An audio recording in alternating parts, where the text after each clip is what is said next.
coucou dans le chat. Comme ça, on sait que vous êtes là. Dites-nous coucou et un petit peu pourquoi vous êtes là aujourd'hui. Visiblement, c'est que vous êtes intéressé par le sujet des ASBL.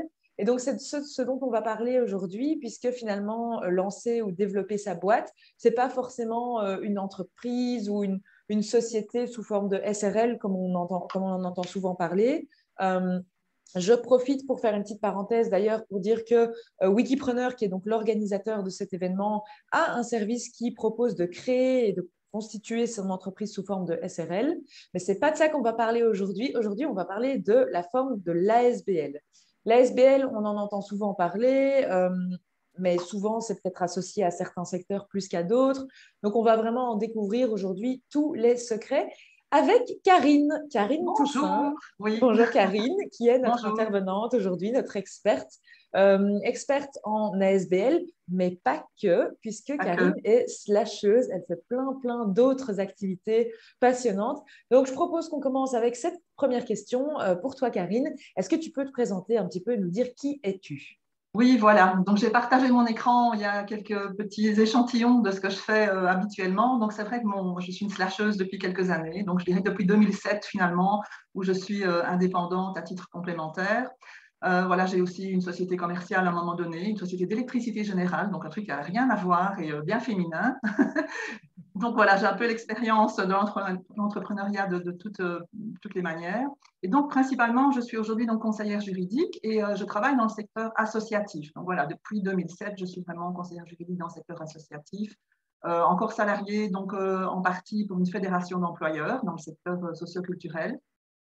Alors à côté de ça, je suis aussi formatrice donc pour les matières juridiques, mais aussi pour les matières de ressources humaines en général.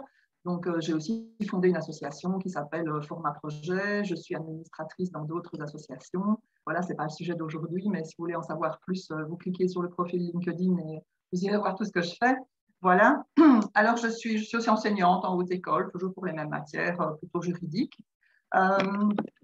Format, c'est un petit secrétariat social qui s'occupe principalement justement du secteur non marchand, donc seulement les associations.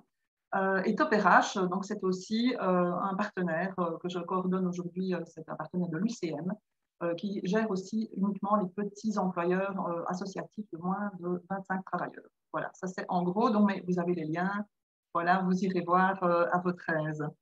Donc c'est clair. Effectivement, on a Lydia qui nous dit une femme très active, c'est chouette, c'est le moins qu'on puisse dire, c'est clair. Oui, voilà.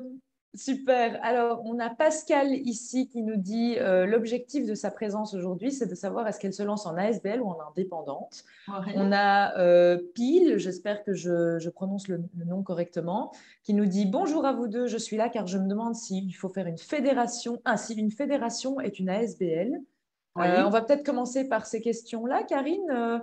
Oui, Ou alors on va en parler plus tard. Qu'est-ce que tu préfères? on en parlera de toute manière, mais clairement, une fédération, c'est très souvent une ASBL, en effet. Donc voilà, ça fait partie des types d'activités qu'on retrouve dans les ASBL, mais on va en parler. Et donc, ASBL ou indépendant, là, je vais laisser la question en suspens parce qu'on va voir plus loin tous les statuts qui sont possibles. Donc ici, la dia que vous avez là, donc qu'est-ce qu'on va voir aujourd'hui concrètement? Ben, pourquoi se lancer en ASBL plutôt qu'il y a un autre mode d'entreprise?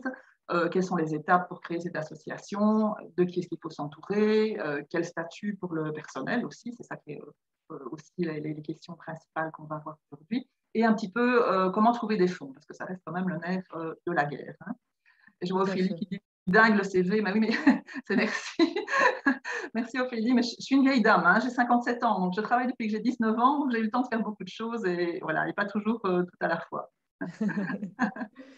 Voilà. Alors, du coup, moi, j'ai une première question pour toi, Karine. C'est une question que probablement beaucoup de gens se posent. C'est est-ce qu'une ASBL, c'est une entreprise? Voilà. Il y a pas mal de confusion, je pense, dans cette question-là. Donc, dites-nous, vous aussi, hein, dans le sondage que vous voyez apparaître à votre écran ici, est-ce que vous pensez que oui ou non, une ASBL est une entreprise? Alors, ça va vite, là. On a pas mal de votes. On a 70 à 80% de gens qui disent oui, 25% qui disent non. Ok, bien. Question pour un champion. Karine, dis-nous, quelle est la bonne réponse? Ah, la bonne réponse, en effet, c'est qu'une ASBL est une entreprise, donc clairement, et ça, c'est quelque chose qui n'est pas souvent connu, compris par les gens. Et donc, une ASBL est une entreprise. Voilà, aujourd'hui, pourquoi? Parce que nous avons une nouvelle définition de l'ASBL. Donc, en fait, concrètement, je ne vais pas vous faire du blabla juridique aujourd'hui, je vous rassure, on va essayer quand même de rester dans des choses accessibles à tout le monde. Mais donc, clairement, la loi a changé. Donc, la loi sur les ASBL, elle datait de 1921. C'est pas récent. Et donc, il y a eu une grosse réforme des entreprises et des associations en 2019 à l'initiative du ministre de la Justice, qui a souhaité en fait remettre toute la législation relative aux entreprises et aux associations dans le même code. Donc maintenant, la loi de 21, elle n'existe plus, elle a été abrogée. Et donc, c'est le code des sociétés et des associations qui règle tout ce qui se passe dans les entreprises et dans les associations. Donc, c'est ce qu'on appelle le CSA. Vous le verrez certainement de temps en temps. Voilà, CSA, Code des sociétés et des associations. Et donc, dans ce code, ce qui s'est passé, c'est qu'on a mis une nouvelle définition pour la SBL, donc celle que vous voyez là. Donc, c'est une convention entre deux personnes. Elle poursuit toujours un but désintéressé, mais elle peut encore aujourd'hui, maintenant, faire des activités commerciales, ce qui n'était pas permis auparavant. C'est-à-dire, dans la loi de 21, il était toléré finalement qu'il y ait certaines activités commerciales, mais c'était vraiment quelque chose qui était très, très flou et c'était très, très limité. Donc aujourd'hui, voilà, le changement, c'est ça, c'est qu'on est dans une association où on peut, comme dans une entreprise normale, donc on parlait des SRL notamment, effectuer des activités commerciales. Alors vous allez me dire, mais qu'est-ce qui reste comme différence entre une entreprise marchande et une association? Bien, c'est le fait qu'on ne peut toujours pas se distribuer les bénéfices entre les membres. Donc ça, c'est une différence majeure, c'est celle-là qu'il faut garder vraiment à l'esprit. Toujours interdit de distribuer les bénéfices entre les membres. Maintenant, ça ne veut pas dire qu'on ne peut pas gagner d'argent dans une ASBL. Donc là, je vais encore casser une idée reçue. On peut faire du bénéfice dans une ASBL, c'est même extrêmement souhaité. Une ASBL doit être rentable comme une entreprise commerciale. Donc la différence, concrètement, ça veut dire que si vous avez 100 000 € sur le compte de l'ASBL au 31 décembre, vous n'allez pas pouvoir le distribuer entre les membres de l'ASBL. Ce n'est pas comme des parts pour une société commerciale, donc il n'y a pas d'action, il n'y a pas de parts. Voilà. Donc ça reste la grande différence. Et du coup, je pose la question, hein, Karine, peut-être pour les questions, les personnes Oui. qui se demandent aussi. Du coup, on partage le bénéfice, on le partage pour qui, entre qui? Mais en fait, l'argent, il doit bénéficier à l'objet social. Donc, l'idée, c'est que quand on crée une association, il y a un impact sociétal. Donc, pour rappel, les associations, ça constitue quel secteur? Vous avez notamment, par exemple, les hôpitaux sont des associations, les écoles, vous avez les services de santé, je reprends ma liste parce qu'il y en a tellement, les services d'aide aux familles et aux personnes âgées, tout le secteur jeunesse, bien souvent les maisons de jeunes, etc., le secteur socioculturel, le secteur sportif où je travaille là, dans ma fédération, par exemple, l'enseignement et toutes les organisations à caractère d'action sociale. Voilà. Donc, toutes celles qui Voilà, peuvent donc on avoir réinvestit hein, un principalement. espace sociétal. Le but, c'est que l'argent qui rentre dans la SBL serve l'objet social. Voilà. Maintenant, Très bien. clairement, pour servir cet objet social, il faut donc en effet avoir de l'argent et des gens qui y travaillent donc en matière de ressources. Il n'y a pas que les ressources financières, et les ressources humaines, on le verra plus loin. Alors, on a Lydia qui nous dit il faut se mettre en ASBL quand on n'a pas d'argent, c'est l'idéal. Ben, je trouve que c'est une bonne transition justement avec ce dont tu vas nous parler maintenant. Donc, pourquoi se Oui, lancer en tout à fait. ASBL? Pourquoi se lancer en SBL? En effet, c'est une structure qui est peu coûteuse en fonctionnement et peu coûteuse au démarrage. Donc ça va être une différence claire. On a vu notamment dans les autres sessions ici durant ces 6 jours, est-ce qu'on se lance en indépendant en personne physique, est-ce qu'on se lance en société, combien ça coûte, etc. En effet, une société, ça a un coût, il faut passer chez le notaire tout de suite. Là, on est à un minimum 1500, 2000 €, plus l'expert fiscal qu'on prend pour le plan financier, etc. Donc, c'est quand même assez coûteux. Donc, c'est vrai que pour la SBL, en fait, il n'y a pas de capital de départ et les frais sont assez limités. Donc, parce que c'est une création qui est rapide, ça peut se faire maintenant via un site qui s'appelle YGREF, qui est un site qui a été mis en place par le service public fédéral de la justice, qui permet de déposer les statuts de la SBL en ligne. Donc ça fait partie des services que je fais pour mes clients quand je les aide à créer leur association. Donc, ça va très, très vite. Ça veut dire que vous avez votre numéro d'entreprise en quelques heures, en fait. Donc, à partir du moment où les statuts sont déposés sur YGREF, voilà, on reçoit un email, on a directement son numéro d'entreprise. Ça veut dire que la personne morale existe. Elle peut fonctionner, on peut travailler. Ce qui est facile aussi, c'est qu'aujourd'hui, avec le CSA, donc on peut créer une association seulement à 2 personnes. Ça n'est pas nécessairement quelque chose que je conseille. On va le voir plus loin, il est important de bien s'entourer. Maintenant, on peut démarrer seulement à 2 personnes. La plus-value sociétale qui est forte, évidemment, on a parlé beaucoup d'économie solidaire, voilà, de tout ce qu'on fait autour de l'environnement. Il y a énormément de projets sociétaux, environnementaux, etc., qui sont en vogue et pour lesquels les régions apportent évidemment aussi beaucoup d'aide aussi. On l'a vu tout au long de la semaine. Donc, cet impact sociétal, c'est quelque chose qui est important dans le cadre de la SBL, c'est cette plus-value. Les facilités d'évolution, c'est de dire aussi si à un moment donné, on veut passer en coopérative, par exemple, si on veut voilà, arriver à une structure un petit peu plus voilà, liée avec des actionnaires, etc., ben voilà, on peut aussi passer en ASBL, en coopérative. Alors, j'aimerais bien savoir, moi, un petit peu dans les gens qui nous regardent, parce qu'il y a quand même pas mal de personnes. Je suis sûre que vous avez des questions ou que peut-être que vous voulez savoir comment ça se passe dans un secteur spécifique. En plus, on a la chance d'avoir Karine qui est justement active dans plusieurs secteurs. Donc, profitez-en vraiment, vraiment pour poser vos questions, même les plus farfelues, j'ai envie de dire. Allez-y, c'est le moment. On a Seb qui nous dit comment est-ce qu'on gère la comptabilité et la fiscalité en ASBL? Oui, très bien. Ben déjà, on prend un comptable. Je conseille quand même, comme pour toute société commerciale, on va rester sur cette importance de bien s'entourer. Ce n'est pas parce qu'on est dans une ASBL qu'on ne doit pas faire attention aux personnes avec qui on travaille et qu'on ne doit pas bien s'entourer. Donc, au démarrage, je ne dis pas qu'on a besoin d'avoir un comptable tout le temps de manière permanente, bien évidemment, mais au démarrage, on va vraiment prendre les conseils d'un comptable. Ça fait aussi partie des services que je propose, de dire, ben voilà, avec qui est-ce qu'on peut travailler. Voilà, j'ai des partenaires de confiance que je peux conseiller qui sont spécialisés dans l'associatif, parce que c'est clair que les comptables ne sont pas toujours spécialisés dans le secteur associatif, ils font des choix aussi professionnels, tout à fait légitimement, et donc la gestion est un peu différente. Maintenant, il faut vraiment s'attacher en fait à la taille de la SBL. Donc, quand c'est ce qu'on appelle une petite ASBL, je ne vais pas rentrer dans les détails, mais je pourrais tout à fait vous envoyer de la documentation là-dessus si vous le souhaitez. Une petite ASBL peut faire donc juste ce qu'on appelle une compta simplifiée. Et donc là, on va avoir simplement les entrées, les sorties, l'état du patrimoine. Et on va, au moment de l'Assemblée générale, rédiger ces comptes, les faire approuver par l'Assemblée générale, qui est un organe de la SBL, je viens de dire un petit peu plus loin. Et puis, on les dépose au greffe du tribunal de l'entreprise, tout simplement. C'est gratuit, voilà, on les envoie. Maintenant, si on a une ASBL un peu plus grande, voilà, donc ça dépend du chiffre d'affaires qu'on va faire, du nombre de travailleurs, etc., ben là, on peut se retrouver dans la même situation qu'une entreprise commerciale, c'est-à-dire à devoir déposer ses comptes au niveau de la Banque nationale. Voilà. Donc là, évidemment, c'est plus coûteux, voilà, c'est plus facile de passer par un comptable. Et là, on n'est plus dans une compta simplifiée, on est dans une comptabilité classique en partie double, simplement.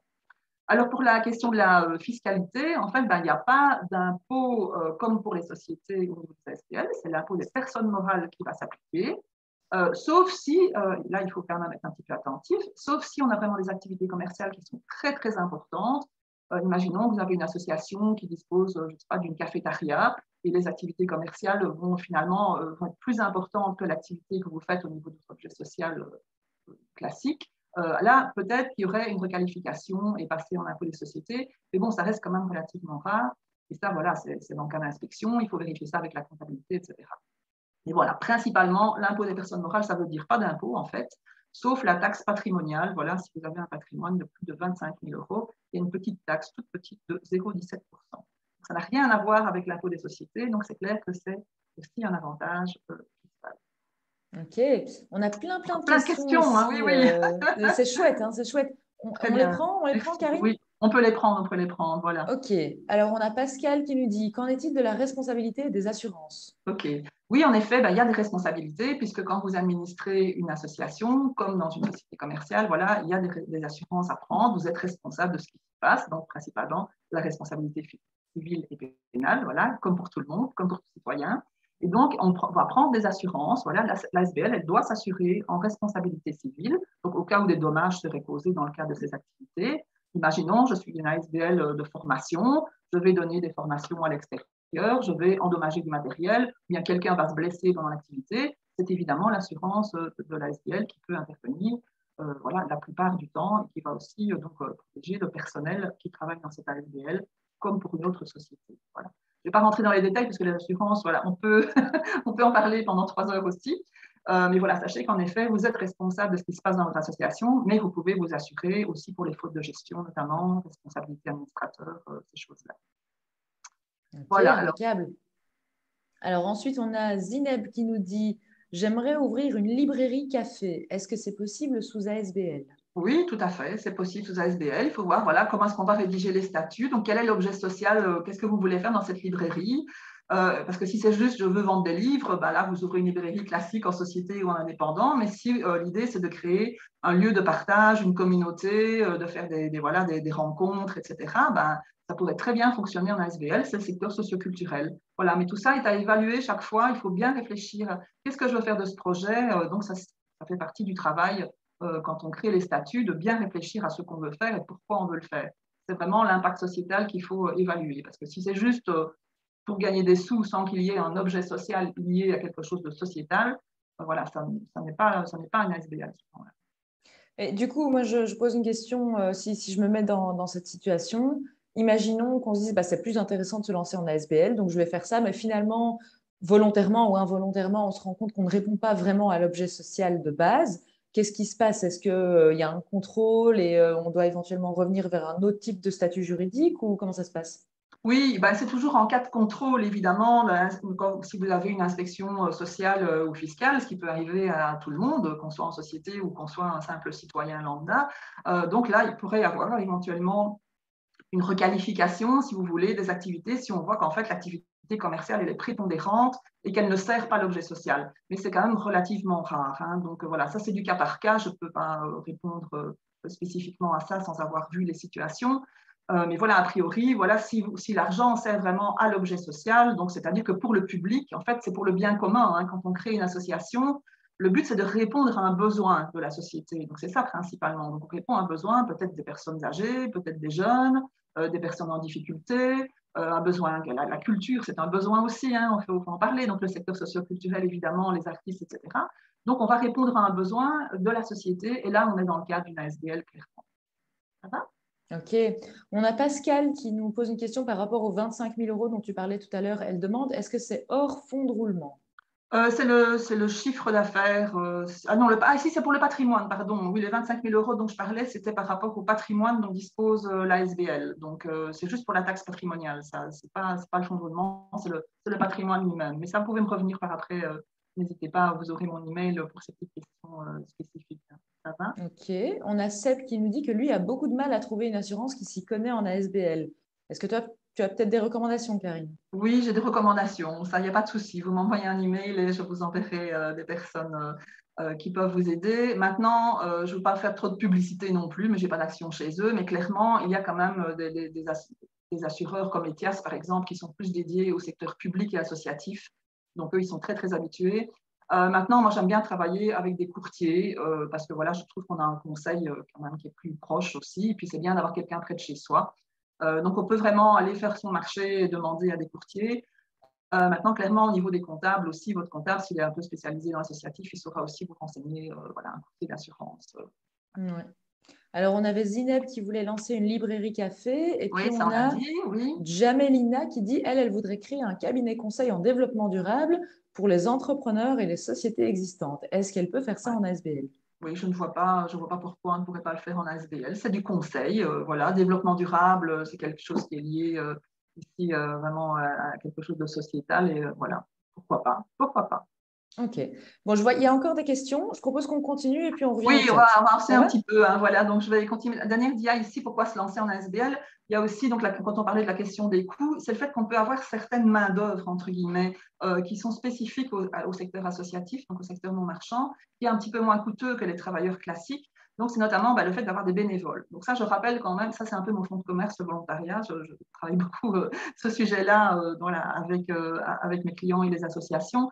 Donc, levolontariat.be, vous voyez là, le site qui est là, c'est le site de la plateforme francophone du volontariat. Donc ça, c'est un organisme officiel, donc qui est reconnu par la Fédération Wallonie-Bruxelles pour donner des conseils sur le volontariat. Donc, j'ai fait partie du conseil d'administration de la PFV pendant un certain temps.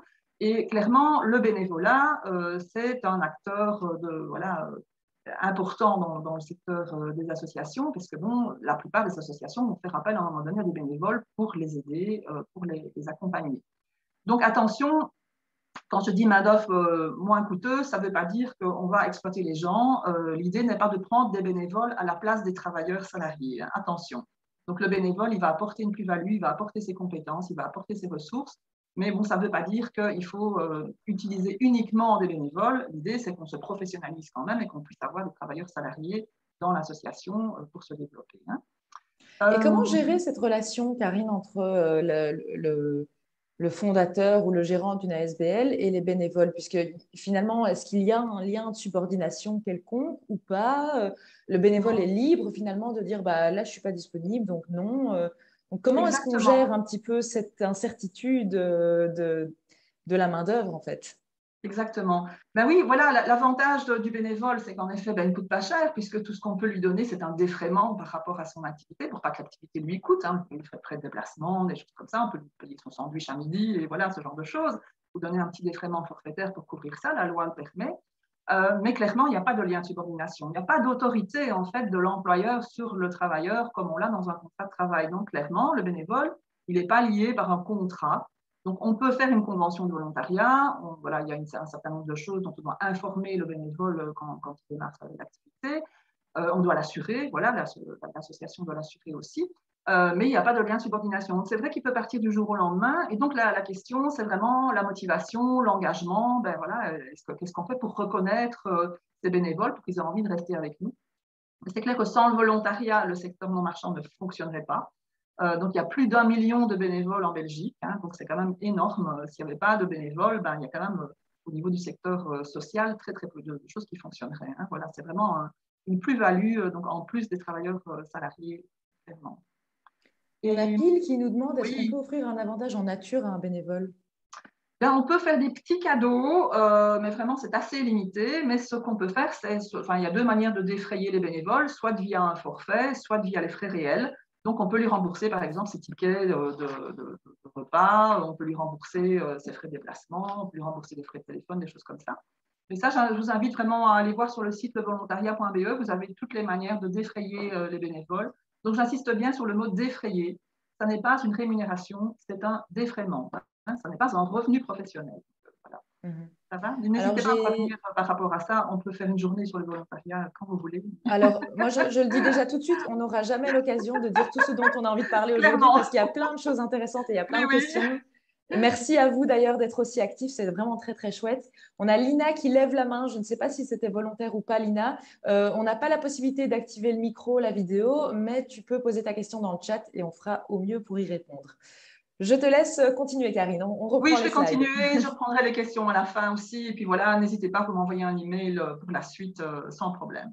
Donc, je disais pour la main-d'œuvre spécifique et un petit peu moins coûteuse qu'un travailleur classique, il y a ce qu'on appelle les articles 60. Donc, ce sont des personnes qui bénéficient du revenu d'intégration sociale, donc qui dépend du CPAS concrètement, donc qui peuvent être mises au travail par les CPAS dans des associations ou au secteur public. Et donc, voilà, l'employeur reste le CPAS, la personne va bénéficier d'un petit supplément par rapport à son revenu d'intégration sociale, ce qui est chouette pour elle, mais ça lui permet aussi surtout de se réintégrer dans le monde du travail, donc de remettre le pied dans le monde du travail, ça c'est très très chouette.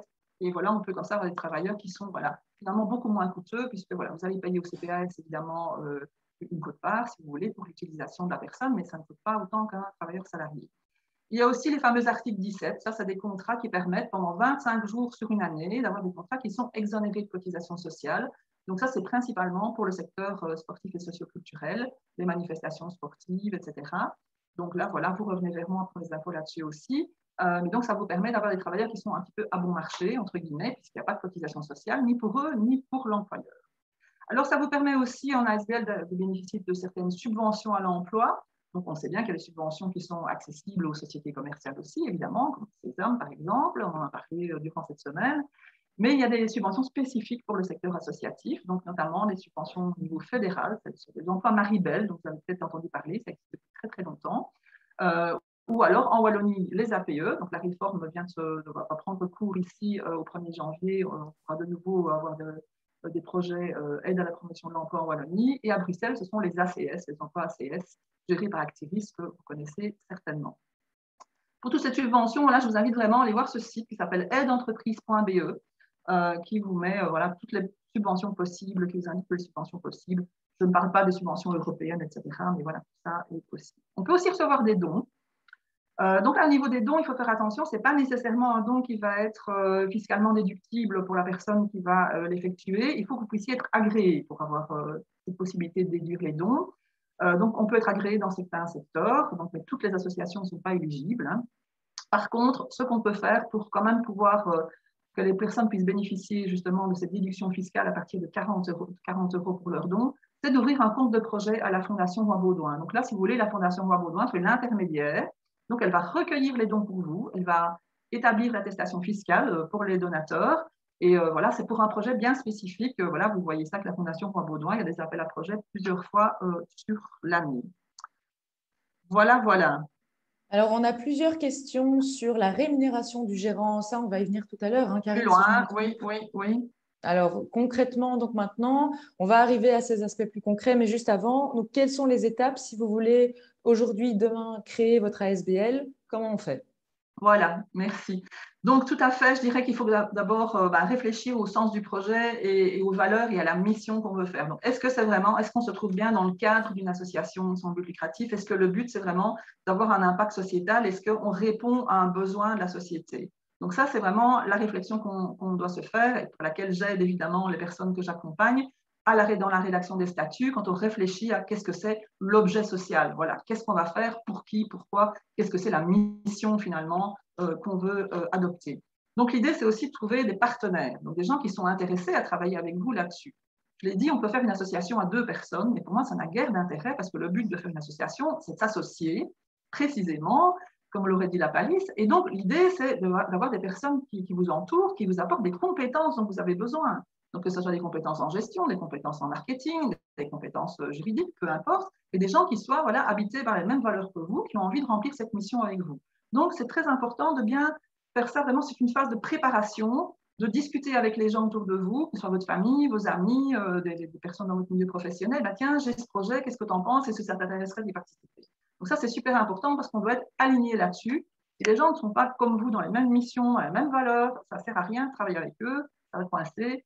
C'est pareil quand on s'associe. Hein, je pense que Xavier de Porter nous a fait un petit laïus là-dessus aussi. Voilà, il faut faire attention, mais s'associer, c'est important. Tout Donc à là fait. aussi, après, définir les rôles de chacun. Clairement, il y a un usage dans les ASBL où on dit il y a un président, un secrétaire, un trésorier, etc. Mais ça reste un usage. On n'est pas du tout obligé d'utiliser ces titres. J'ai récemment fait quelques associations où les gens ne voulaient pas utiliser ces titres. Ils voulaient que ça soit égalitaire. C'est juste on est des administrateurs, point. Donc, sachez qu'au niveau de la responsabilité, le trésorier n'a pas une responsabilité plus importante que le président ou un administrateur tout simple. Ça n'a pas d'importance. On est tous administrateurs. La responsabilité, elle est collégiale. C'est la SBL qui porte la responsabilité des actes qu'elle a décidés. Donc, définir précisément les rôles, c'est pour fonctionner convenablement, évidemment, et qu'on ne se marche pas sur les pieds, qu'on sache qui fait quoi. Encore une fois, c'est pareil que dans une société commerciale. Alors après, il faut commencer à rédiger des statuts. Donc, les statuts, c'est la base, hein, puisque c'est là qu'on va dire quel est l'objet social et puis aussi quelles sont les activités qui vont être mises en place pour réaliser cet objet social. Hein. Donc, par exemple, si je veux ouvrir une maison de jeunes, quelles sont les activités que je vais effectuer? Et donc, c'est là qu'il est important d'indiquer toutes les activités que vous êtes susceptibles de faire, parce que précisément, depuis ce changement de loi avec le CSA, oui, vous avez le droit de faire des activités commerciales, mais il faut qu'elles soient indiquées dans les statuts. Vous n'aurez pas le droit de faire des activités qui ne sont pas indiquées dans les statuts. Donc, c'est important, et moi, j'insiste fort là-dessus quand je fais les statuts avec mes clients. C'est très important, vraiment, de bien réfléchir à ce que vous êtes susceptible de faire. Même si ce n'est pas tout de suite, mais on dit, mais peut-être, voilà, vision quand même à moyen, long terme, peut-être que dans un an, on va faire telle et telle chose. Il faut l'indiquer dans les statuts.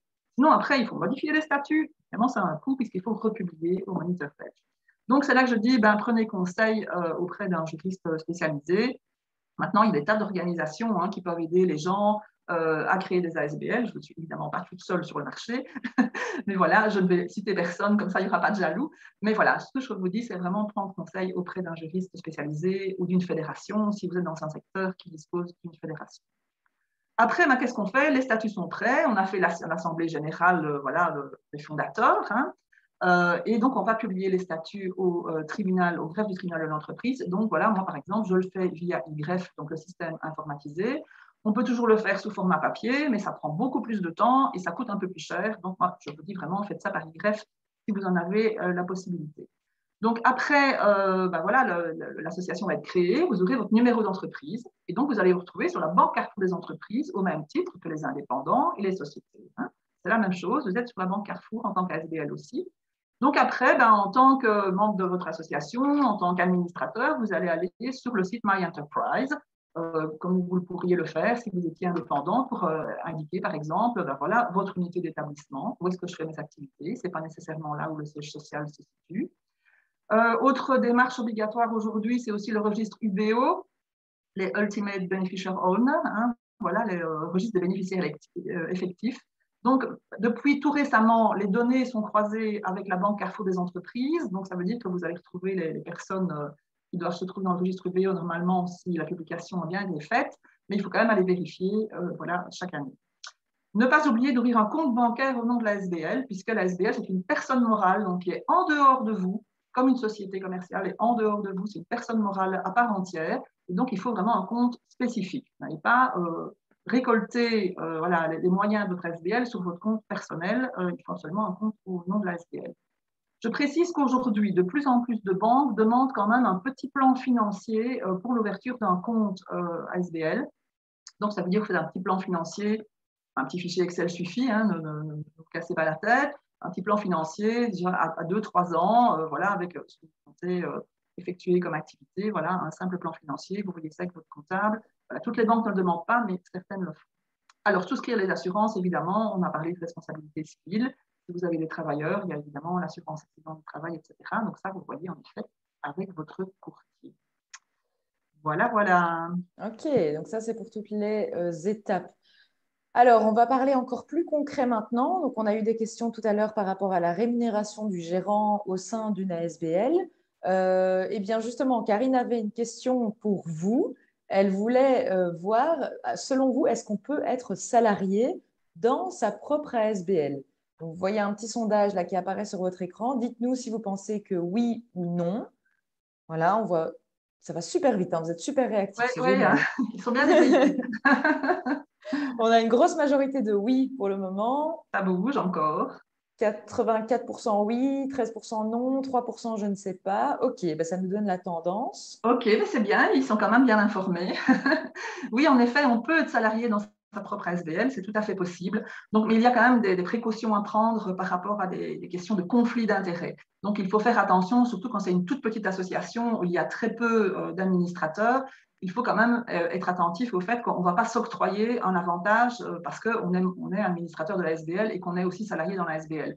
Donc, l'idée, par exemple, c'est ne pas se donner, par exemple, un salaire faramineux qui est complètement en dehors des barèmes habituels pour votre secteur, en profiter parce que c'est vous qui décidez du salaire que vous allez donner. Hein. Donc, il faut bien faire la différence entre l'administrateur de la SBL et celui qui, voilà, je deviens un salarié. Et donc, c'est bien le conseil d'administration de la SBL qui doit vous engager, donc le conseil d'administration de manière collégiale, encore une fois. La décision, elle est prise par le conseil d'administration, qu'on appelle organe d'administration aujourd'hui dans le CSA, mais c'est la même chose.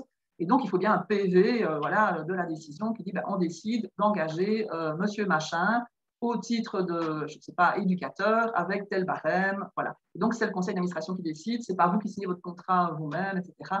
Il ne faut pas qu'on soit dans un conflit d'intérêts, mais je pense que vous voyez ce que je veux dire assez clairement. Voilà. Est-ce qu'il y a d'autres questions, si tu veux, Emna Oui, il y en a beaucoup. Voilà, Beaucoup. Quelle heure Alors, est-il? Je jette un œil à l'heure, 12h35, ça va. on a encore 10 minutes. Alors, euh, on a Laure qui nous dit, est-ce qu'il y a des conditions spécifiques pour une ASBL uniquement financée par des subsides? C'est dans le cadre de formation de chiens d'assistance. Et est-ce que la mutuelle peut-elle intervenir? Oui, il n'y a pas de conditions spécifiques. En fait, la plupart des ASBL sont en partie, enfin, disons, quand on est dans des secteurs porteurs, justement, sociaux, voilà, assistance, comme vous dites, etc., on peut avoir des subventions éventuellement. Et le fait d'avoir des subventions, ça ne change rien au fait que vous doyez suivre, voilà, faire une comptabilité correcte, etc. Mais il faut bien faire la part des choses entre les subsides et vos moyens propres, voilà, classique. Par rapport à la mutuelle, par contre, je ne vois pas ce que tu veux dire. Attends, je ne vois plus la question. Elle demandait, oui, est-ce que la mutuelle peut intervenir? Donc, Intervenir dans le par cadre rapport à… de… Ah oui, peut-être par rapport Par rapport aux membres, alors, en remboursement par rapport aux personnes, comme par exemple une ASBL sportive, la mutuelle peut donner une participation pour les gens qui vont s'inscrire. Et ça dépend des secteurs, en fait. Mais donc, Laure nous a spécifié, elle dit, est-ce que la mutuelle peut s'engager financièrement? En tant que sponsor de l'ASBL, alors finalement, c'est ça que tu veux dire, Laure? Oui, Oui, c'est ce que voilà. je dis. Ok. Oui, mais c'est ça. En fait, on peut, voilà, j'avais bien compris, merci. Oui, enfin, on peut avoir des partenaires, on peut avoir des sponsors, je le dirai un petit peu plus loin. Donc, voilà, il n'y a pas d'obstacle à ce que n'importe qui puisse s'engager financièrement ou même devenir, voilà, peut-être membre du conseil d'administration à un moment donné, si c'est quelqu'un. On a notamment ce qu'on appelle les ASBL paracommunales, hein, notamment, peut-être, je peux donner l'exemple d'une ASBL pour laquelle j'ai fait une formation récemment, qui s'appelle Entreprendre XXL, qui est une ASBL qui aide les entrepreneurs dans la commune d'Ixelles. Et donc, c'est une ASBL qui est en grande partie subventionnée, principalement subventionnée par la commune d'Ixelles.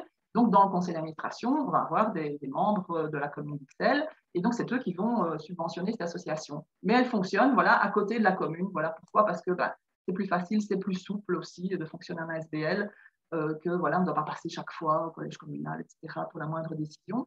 Donc, ça s'appelle des ASBL comme ça paracommunales qui sont voilà, très largement subventionnés par les pouvoirs publics, en fait. Comme ici, voilà, ça peut être les écoles, ça peut être les centres sportifs dans les communes, sont très, très largement financés par le pouvoir public lui-même. Donc, tout est possible. On peut être financé aussi bien par du public que par du privé. OK. Alors, on a Redouane qui nous pose une question pour en revenir à la question du lien de subordination. Est-ce qu'on peut voter quand on s'engage en tant que salarié? Mais en fait, on a deux casquettes. Donc, on peut être donc administrateur dans la SBL et aussi salarié. Et donc, pour éviter le conflit d'intérêts, dès lors qu'on va devoir prendre des décisions qui requièrent un vote dans le conseil d'administration, on va se retirer de ce vote si ça concerne notre personne. Donc, si l'idée, par exemple, je prends un exemple simple, hein, c'est de dire, tiens, est-ce qu'on va transformer le contrat à durée déterminée de monsieur machin en contrat à durée indéterminée? C'est clair que vous n'allez pas être là pour voter pour vous-même. Voilà, c'est ça. On évite le conflit d'intérêts, c'est toujours la même chose. C'est pour ça que c'est intéressant, dès lors qu'on veut des salariés, d'être quand même un petit peu plus que deux, sinon ça devient compliqué à gérer. On peut se retrouver très très vite dans des situations de conflit d'intérêts. Et donc là, évidemment, on a vu assez de scandales comme ça, y compris dans les services publics, par rapport à des situations de fraude et de conflit d'intérêts. Donc voilà, soyons quand même dans la bonne gouvernance. Hein, c'est ce que je prône pour les personnes que j'accompagne. Voilà. Alors, on a Rim qui nous dit, est-ce que je peux engager un membre de la SBL pour, par exemple, réaliser un site web? Oui, tout à fait, pas de souci. Et alors, on va voir un petit peu plus loin. Je propose qu'on continue, Emna, parce que je vais parler justement du personnel. Comme ça, on va aborder ces questions-là. Sinon, on n'arrivera malheureusement pas au bout. Voilà. Donc, quand je disais de qui faut-il s'entourer, voilà, compétences spécifiques. Je vous ai dit un juriste au moins au démarrage. Et puis, voilà, qui peut vous accompagner pour vos questions pendant les premiers mois. Donc, ça, c'est des choses que je fais aussi habituellement, parce que je me rends compte que il y a beaucoup de matières qui arrivent au début et puis après les gens se disent je ne suis pas sûre d'avoir compris ou est-ce que vous voulez me rappeler ceci ou cela. Donc les premiers mois sont importants. Hein. Donc le comptable, toujours la pierre angulaire de toute entreprise, j'insiste. Si vous avez du personnel, un bureau social, donc un secrétariat social qui soit compétent et qui soit habitué au secteur associatif. Consultant en subside, ça peut être très intéressant parce que la recherche de subside, c'est un boulot à temps plein. Je suis désolée, ça, je ne le fais pas par contre, mais on a eu des gens, notamment ici, on a vu Subside Conseil, on a vu la Soro Alphine, etc., tout au long de cette semaine. Et donc, chez Subside Conseil, ils nous ont dit justement qu'ils ouvraient vraiment un département spécifique association. Donc, c'est vraiment des personnes que vous pouvez contacter. Et le courtier d'assurance, évidemment. Alors, j'en profite pour faire une petite parenthèse. Donc, justement, Karine mentionnait plusieurs fois certaines informations qu'on peut retrouver, notamment via le salon 6 jours pour. Donc, certains d'entre vous, dont je reconnais le nom, étaient là, étaient présents à plusieurs sessions. D'autres se sont probablement également baladés dans les halls thématiques et pour partir à la rencontre des stands d'exposants. Il y a vraiment beaucoup, beaucoup, beaucoup de ressources. Donc, allez vous balader tant qu'il en est encore temps aujourd'hui sur les halls thématiques. Allez à la rencontre des stands d'exposants. Vous pouvez aussi interagir avec eux par chat en ligne s'ils sont connectés. Et sinon, allez revoir les sessions en replay si vous êtes détenteur d'un ticket pro. C'est vraiment une mine d'informations. On parle de subsides, on parle de conseils, on parle de juridique, on parle de comptable, on parle de gouvernance, on parle de personnel. Tous ces sujets sont traités dans les sessions et vous pouvez interagir avec les acteurs en question tout de suite via leur stand. Donc, je vous encourage vraiment à aller faire un tour à ce niveau-là. Voilà, je te repasse la parole, Karine. Merci, Emna, tout à fait, tu as tout à fait raison et c'est une mine d'informations. Juste ici, voilà, l'UNISOC, c'est l'Union des entreprises à profit social. Vous pouvez vraiment aller jeter un œil parce que vous avez en fait les statistiques par rapport au secteur non marchand. Je vous ai dit tout à l'heure, il y a plus d'1 million de bénévoles, mais vous allez voir aussi qu'en fait, l'emploi du secteur à profit social, comme on l'appelle aujourd'hui de manière positive, ça représente plus de 18% de l'emploi en Belgique. Donc, c'est quand même un secteur énorme et qui a une plus-value même au niveau de l'économie très, très importante. Ça représente plusieurs milliards d'euros. Donc, ce n'est pas parce qu'on est dans quelque chose de non marchand qu'il n'y a pas de l'argent et qu'on ne participe pas à l'économie, évidemment, au contraire. Donc, le NIPSO, ça c'est le côté francophone, aide-entreprise-sociale.be. Vous avez aussi, et ça vous pouvez m'interroger vraiment là-dessus par email sans hésitation, les fédérations patronales de vos secteurs, donc en fonction de vos activités. Toujours aller voir aussi, quand vous créez une association, vous cherchez un petit peu dessous votre commune, donc les chevinats des affaires sociales bien souvent, parce que bon, pour toutes les associations, en général, les communes donnent une petite participation. La province aussi peut donner. Voilà, il faut vraiment, vous savez, en Belgique, hein, il faut aller voir tous les niveaux de pouvoir et aller grappiller partout ce qu'on peut. Et donc les régions, bien évidemment, les régions qui aident beaucoup aussi, donc le 18-19 à Bruxelles et le 18-90 en Wallonie, qui restent les sources principales. Voilà. Je termine avec le statut pour le personnel et on prendra encore quelques questions si on a le temps. Donc, les bénévoles, évidemment, ben ça, c'est évidemment, d'accord, ils coûtent le moins cher, mais bon, on ne peut pas travailler qu'avec des bénévoles et il faut en prendre bien soin si on veut les garder motivés. Donc, le statut, ça peut être aussi, et j'arrive ici aux questions qui ont été posées par rapport à ces rémunérations, etc. Donc, en tant qu'administrateur, ben, ou bien vous êtes bénévole, donc à la base, on dit que dans les statuts, on dit que les administrateurs sont bénévoles, ou bien on dit que non, les administrateurs ou le délégué à la gestion journalière peuvent être rémunérés. Donc ça, c'est deux possibilités, l'une excluant l'autre. Hein. Donc on peut avoir un mandat rémunéré d'administrateur, de gérant, donc toute fonction dirigeante dans l'association. Et là, voilà, vous allez à ce moment-là déclarer vos revenus via une fiche fiscale qui s'appelle la fiche fiscale 281-20. En tant que salarié, c'est la fiche fiscale 281-50. Donc, mandat rémunéré d'administrateur, tout à fait possible. Attention encore, on prend ici une décision au niveau du conseil d'administration pour déterminer votre rémunération, toujours pour éviter que vous tiriez un avantage patrimonial personnel. Donc, attention, conflit d'intérêts. Vous pouvez aussi, évidemment, être indépendant par ailleurs. Ça répond à la question de la dame au tout début. Disait, est-ce qu'on peut être indépendant ou plutôt ASBL? Mais en fait, vous pouvez avoir une ASBL qui est votre structure dans laquelle vous allez faire vos activités et vous pouvez facturer vos prestations en tant qu'indépendante à votre ASBL, puisque c'est une personne morale en dehors de vous, hein, encore une fois. Donc, si vous êtes, par exemple, reprenons l'exemple de la formation, une ASBL de formation, vous allez donner des formations pour votre ASBL, ben, vous pouvez facturer votre formation à l'ASBL, tout simplement. Évidemment, toujours le statut de salarié, comme dans n'importe quelle entreprise, qui est toujours possible, donc via le contrat de travail. Juste ici, la dernière dia pour vous dire comment est-ce qu'on trouve des fonds, comment est-ce qu'on peut financer une ASBL. Ben, évidemment, le don, on en a parlé, le mécénat qui est très actif, notamment au niveau de la culture, les histoires, le crowdfunding, je pense qu'on a aussi des informations là-dessus dans les 6 jours. Le crowdfunding, c'est quelque chose qui fonctionne très bien. Et la légitimité que peut apporter la ASBL au niveau du crowdfunding peut vraiment être un facteur de succès. Parce que c'est tout à fait différent pour le public de faire un crowdfunding en tant qu'ASBL ou en tant que personne physique toute seule qui veut récolter des sous pour quelque chose. Hein. On a plus tendance quand même à donner à une association. C'est une structure, une personne morale, c'est plus légitime qu'une personne toute seule qui cherche des sous. Le sponsoring, évidemment, toujours possible aussi pour les associations. Pensez simplement au club de football avec, voilà, sur les maillots des joueurs, vous avez le commerçant local qui va mettre sa marque, c'est du sponsoring. Ça peut fonctionner pour n'importe quel type d'association. Hein. Donc ça, il faut y penser. Vous allez voir vos commerçants locaux, les grosses sociétés qui vont être en lien avec votre objet social. Si vous êtes dans le domaine paramédical, vous allez voir les sociétés pharmaceutiques, par exemple. Voilà, ils peuvent très bien sponsoriser. Ne pas oublier donc les subventions publiques.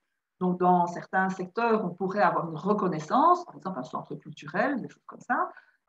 Les fondations, les clubs, voilà, le Rotary, enfin, vous voyez, tout ce type d'organisations à caractère caritatif peuvent aussi vraiment financer certaines associations.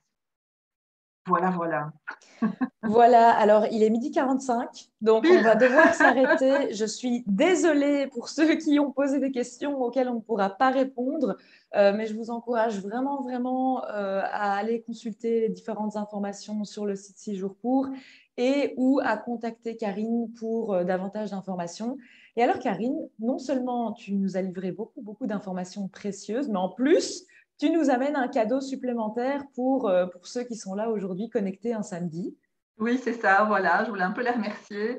Donc, en fait, moi, dans le cadre de mes activités là, de soutien aux associations, pardon, ben voilà, j'aide en fait à créer l'association, faire les statuts, je fais l'accompagnement, etc. Donc, c'est ce que j'appelle mon pack ASBL, pack création ASBL. Et donc, ce pack de création comprend le fait d'être accompagné pendant 6 mois. Donc, ça, c'est la base, c'est ce que je fais pour tous mes clients. Et donc ici, je voulais proposer en promotion un accompagnement supplémentaire. Donc en fait, au lieu de 6 mois, ça va être 9 mois. Hein, c'est comme un bébé, voilà. Donc, je vais m'occuper de votre ASBL, de votre bébé ASBL pendant 9 mois au lieu de 6.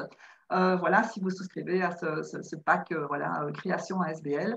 Donc, pour en savoir plus, ben, vous allez simplement voilà, voir sur mon site, vous m'écrivez à une des deux adresses. Je n'ai pas parlé beaucoup de Be the Boss aujourd'hui. Be the Boss, c'est l'enseigne sous laquelle en fait, j'accompagne les femmes qui sont en transition professionnelle, donc qui veulent changer de carrière, changer de métier. Et voilà, on essaye de voir avec elles comment démarrer en toute sécurité et je les accompagne dans leurs projets professionnels. Donc ça, c'est vraiment pour les femmes, Be the Boss. Et sinon, l'ASBL forme un projet pour tous vos projets à caractère associatif. Voilà. Génial. Alors, on a plein de merci, merci, merci dans le chat. Merci à vous. Merci à Merci, vous vous nous tous. donnez beaucoup d'énergie. En plus, c'est la dernière session, donc on est vraiment, ça nous touche beaucoup. Ah, Merci, merci beaucoup. je J'avais vois que vu j'ai des clients là, j'ai Héloïse. Merci mon fan club. tout à Voilà. fait. Et alors, j'ai vu qu'il y avait une question, quelqu'un qui demandait s'il pouvait encore se procurer un ticket pro aujourd'hui. C'est Alexia qui demandait ça.